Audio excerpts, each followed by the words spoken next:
আসসালামু আলাইকুম। সম্প্রতি সামনের মাসের 12 তারিখে বাংলাদেশ ইলেকশন। নিউজে ঢুকলে দেখি কাটাকাটি, মারামারি, হারাহারি। এদিকে মির্জা আব্বাসের বিরুদ্ধে চাঁদাবাজির অভিযোগ তুলতেছে সবাই। আসলে আমার ভোট আমি দিব, যোগ্য ব্যক্তি দেখে দিব। আমিও অরিজিনালি বিএনপি সাপোর্ট করি, বিএনপি সাপোর্টার, বিএনপিরে ভোট দেবো। তো মির্জা আব্বাস যদি চাঁদাবাজি করে বা উনি যদি মির্জা আব্বাসের বিরুদ্ধে উঠছে, এরপর ওই যে কক্সবাজার, ওনার নাম মুহাত্তা আইতেছে না, ওনার বিরুদ্ধে উঠছে আরও অনেকজন বিএনপির প্রার্থী। তো আমার কথা হইল, ভাই দুনিয়াতে সাধারণ নলেজ সবারই আছে। আপনি মারামারি কাটাকাটি না কইরা ভোটের মাধ্যমে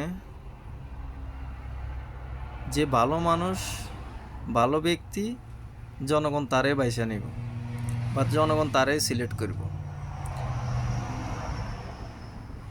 বাংলাদেশ গণতান্ত্রিক দেশ, আর এই দেশে কাকরাইল মসজিদের ইমাম সাহেবরাও যদি আপনি বসাই দেন, ঘুষ চাঁদাবাজি করবই বলে। কেন বলছি এই কথা? আমলিকের আমলে বাইতুল মোকাররমের ইমাম, সে যেহেতু আমলিকের সাপোর্ট নিছে, 5ই আগস্টের পরে এও পালাই গেছে, তাহলে দুনিয়াতে বিশ্বাস করবেন কারে? তো মানুষের কথা কথা বলে আর কি, কাকরাইল মসজিদের ইমামরা আইনা যদি বসে দেন, দুর্নীতি করবে। তো চাঁদাবাজ, দুর্নীতি কে না করছে? এই যে আপনার 5ই আগস্টের পরে সাংবাদিক ইলিয়াস হোসেন ওনার টিভি চ্যানেল খুলতে গেছে, আর ওনার থেকে যে চাঁদা চাইছে, কে কে চাঁদা চাইছে? তখন তখন ক্ষমতায় কে আছে? এখন বর্তমানে কে আছে? তখন কে ছিল? সমন্বয়করা ছিল না? তখন কেন ইলিয়াসের থেকে চাঁদা চাইছে? ইলিয়াস তো পরে এটার নিউজ বানায় ডাইরেক্ট নাম ধরে বলছে, বলছে না? যদি মিথ্যা হইতো তাহলে তো এরা দেশ থেকে লাফাইতো। সবাই তো মুখ বন্ধ করে বসে রয়েছে, কেউ ইলিয়াসের কথার জবাব দিতে পারছে না। তাইলে সত্য। 5ই আগস্টের পরে যে আপনার যারা সমন্বয়ক ছিল, তাদেরও অনেকের আঙ্গুল ফুইলা কলা গাছ হয়ে গেছে। কই পাইছে এত টাকা 1-1.5 বছরে? তবে হ্যাঁ, বিএনপির ভিতরে কিছু কিছু মন্ত্রী আছে খুবই খারাপ পর্যায়ে চলে গেছে এরা। মানে চাঁদাবাজি, দুর্নীতি করতে করতে এমন এক লেভেলে চলে গেছে, এদের কারণে বিএনপির নাম, মান, সম্মান সব কিছু খারাপ হয়। আসলে তারেক রহমান একা মানুষ, যেমন বেগম খালেদা জিয়া ছিল একা মানুষ। কয়জনরে সামাল দিব? কয়জনরে ট্যাকাল দিব? এখন এরকম বিএনপির ভিতরও আছে, নাই যে তা না। আমি বিএনপি করে দেখিয়েছি, আমি বিএনপি সাপোর্ট করে দেখিয়েছি। সত্যকে সত্য বলতে হবে।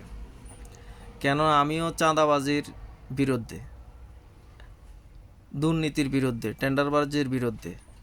আমরা চাই আমাদের দেশের উন্নয়ন, আমরা চাই আমাদের দেশ ভালো একটা কিছু করুক। আমরা চাই এই যে আমি এখন প্রবাসে, আমরা অনেক প্রবাসে এসে কাজ করি, যাতে আমাদের দেশ ডেভেলপ হয়, যাতে এইসব দেশের মানুষ আমাদের দেশে যায় কাজ করে। তো আমাদের দেশটা একমাত্র খাইয়া দিয়েছে দুর্নীতির কারণে। যদি আমাদের দেশে দুর্নীতি না হইতো, তাহলে আমরা অন্য অন্য দেশের থেকে, মিডিল ইস্টে অন্য অন্য দেশের থেকে কম না। অর্থনৈতিক বলেন, যে কোনো দিকে বলেন, আলহামদুলিল্লাহ অনেক আগায় থাকতাম।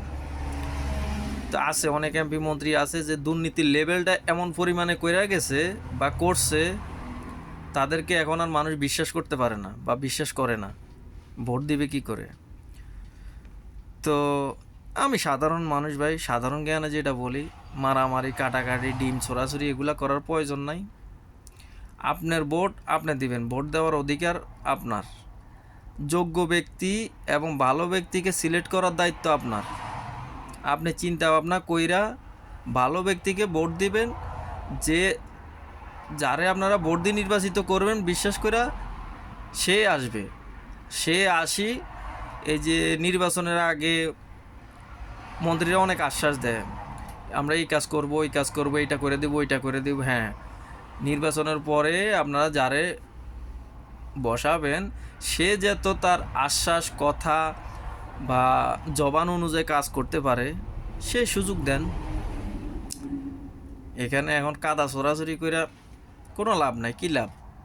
সেটা খেলা হবে ভোটের মাঠে, কেননা কাদা ছোড়াছুরি করে আর লাভ নাই।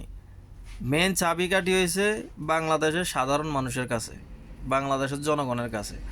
জনগণ যারে ভোট দিয়ে সিলেক্ট করবে এবং কি যারে ভোট দিয়ে পাস করবে সে এমপি হবে, সে মন্ত্রী হবে।